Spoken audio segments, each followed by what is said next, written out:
guys, my calling sucks, but I just picked up the bugle tube and call about a week ago. I'm headed to Colorado this year, the end of September, with my good buddy Aaron. So I figured I'd document a little bit about what I'm doing. Obviously learning to call a little bit, even though I don't plan on calling a whole lot out there, so I'm going to work on that. But I've been shooting my bow, getting prepared for Colorado. So what I'm going to try to do is every week vlog a little bit about my trip and what I'm doing to get prepared for Colorado. Exercise, shooting, all that good stuff. So today I'm just going to cover shooting. I'm working on getting consistent out to at least 45 to 50 yards.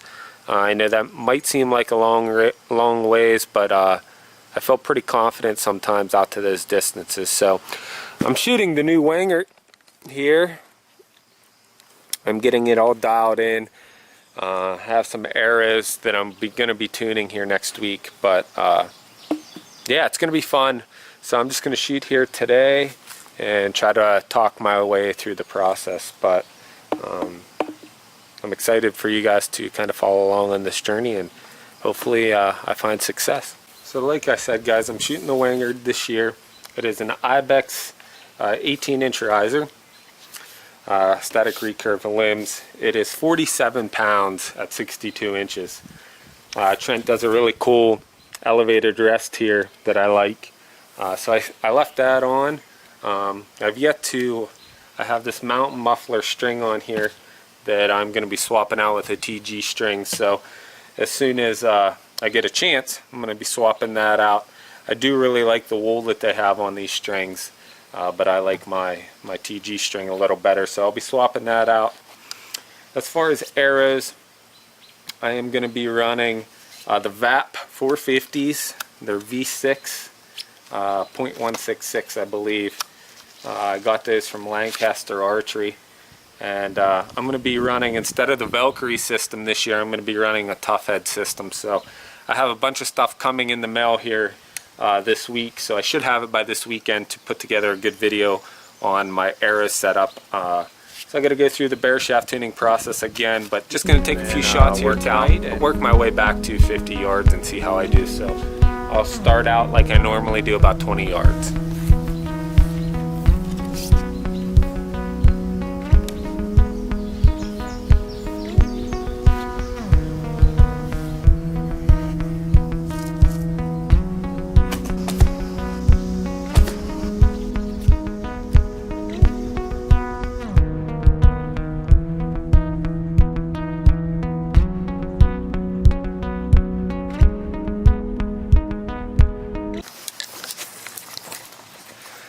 You guys might be wondering how I get a fishing out to 50 yards.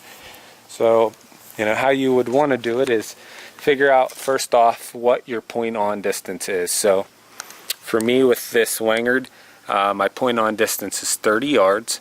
So anything under 30 yards, I'm not really aware of where my arrow is at. I have an awareness of it, I guess I should say, but I don't know how many inches or anything is between the arrow and the spot that I want to hit. Out at 30 yards, I know my point on is, I have to put my point right where I want to hit. Anything beyond that, I start to gap. So out at 35 yards, I know that I am about 6 to 7 inches higher. Out at 40 yards, I know that I need to be at the top of my block. So if I'm hitting in the center of my block, I have to be at roughly the top of it, and then anything beyond that, it starts getting very large. So 45 yards, I know that I am a block above the spot that I want to hit, and then 50 yards, I know that I am 2 blocks above where I want to hit. So I just take that block and add a block and add a block to get roughly my gap, and then I take my focus back to the spot that I want to hit. So with an elk, my plan is, the body of an elk is roughly a little, probably maybe the same size as the block, maybe a little larger. But I do have an elk target, so as I progress in this, I will shoot at the elk target and practice my gaps that way. So obviously I don't want to have to take a 50-yard shot. I want that elk to be 5 steps if I can, but where we are hunting, it is rather thick And last year Aaron could have got some shots if he could have poked out there a little further. So the furthest I've ever killed an animal is probably like 35 to 40 yards with my stick bow. But you know, I get 1 week out of the year to go out there, so I want to be prepared. If I don't feel confident taking that shot, I won't. But I'm going to try to get there for sure. So let's step it back a little further. Let's see how far we are here. I think we're probably close to 35. 32. So we'll take a few shots here. See how we group them.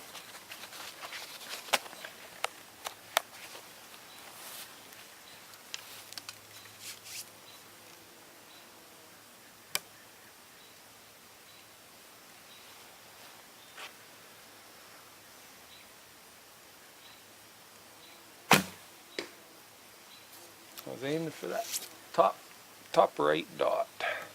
Target's pretty worn out, so if I hit the middle of it, my arrows just blow through it.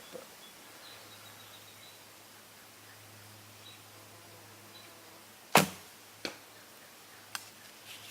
one more.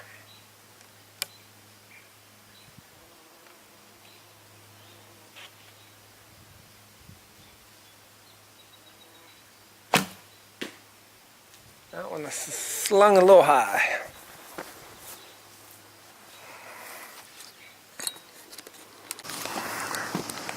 So here's my group, my first group at 32 yards. These two were right in there. I was aiming for right there. And this one is just a pinch high. I really need a new target. So it came in like a little high on that one, but what I do when I make a bad shot, I walk back and shoot it again.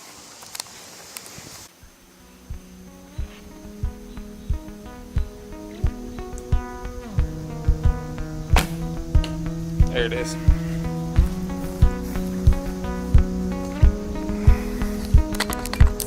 Alright guys, I'll walk up with the camera. Next I'll drop back to 40 and I'll do this every single day until Colorado, which will be in 7 weeks, 8 weeks. But there we have it. This was the arrow I reshot right there. So step back to 40.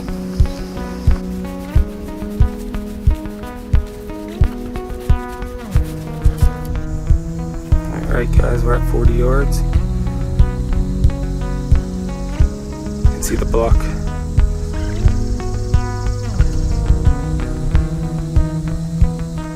Walk up and grab my bow.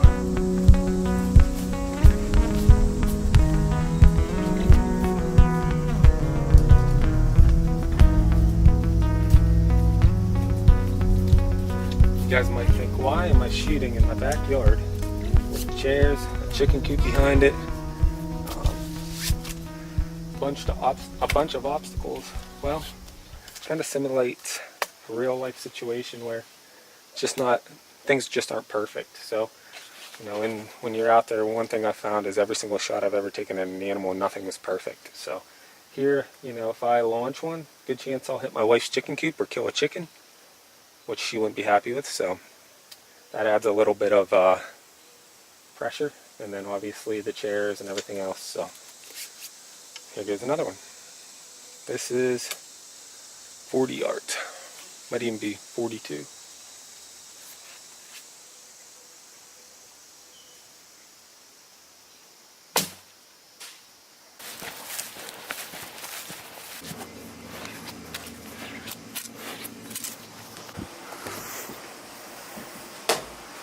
Alright guys, I put the target down there. I think it's close to 50, we'll see what it is. But I had to move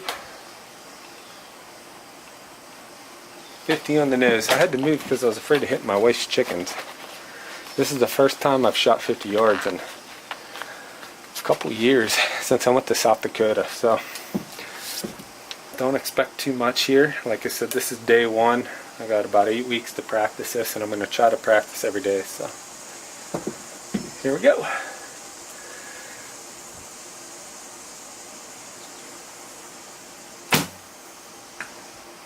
I hit the block, but my arrow flight was... Need to glue that in. My arrow flight was horrible.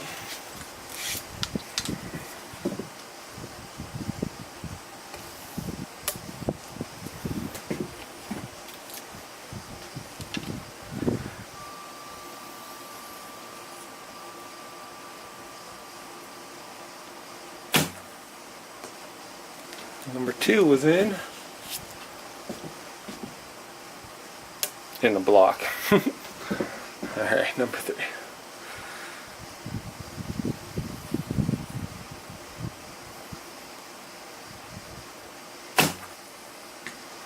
Number 3 was in the block. I'm going to shoot 4 because it's such a long walk.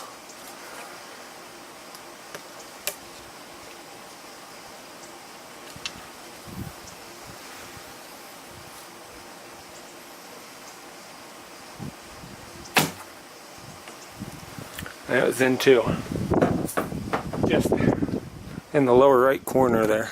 I'm going to disconnect this and so you guys can walk all the way down. Show you the arrows.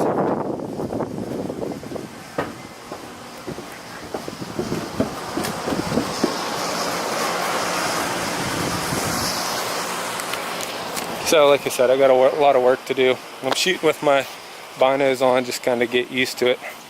I should probably shoot with my pack on as well, but it's too hot for that. So ideally I'd want these arrows in a pie plate. That's what I'm shooting for. Like I said, you guys might think it's a little unethical, but I want to be prepared out to 50 in case that bull of a lifetime walks by. And you know, I'm from Pennsylvania. I get 1 week to hunt them. Here we are. These 3 were my last 3. That one was my first one. So these arrows have been showing even up at ETAR just a pinch weak. So when I get these new ones all tuned up with the tough head system, I will take that weak spine out. And then, like, obviously, the further you are away, the more that your flaws are going to show. So that first arrow flew funky, but that's just my pluck. And then the last 3 I really made sure I followed through, even though I pluck still. But I don't pluck and care.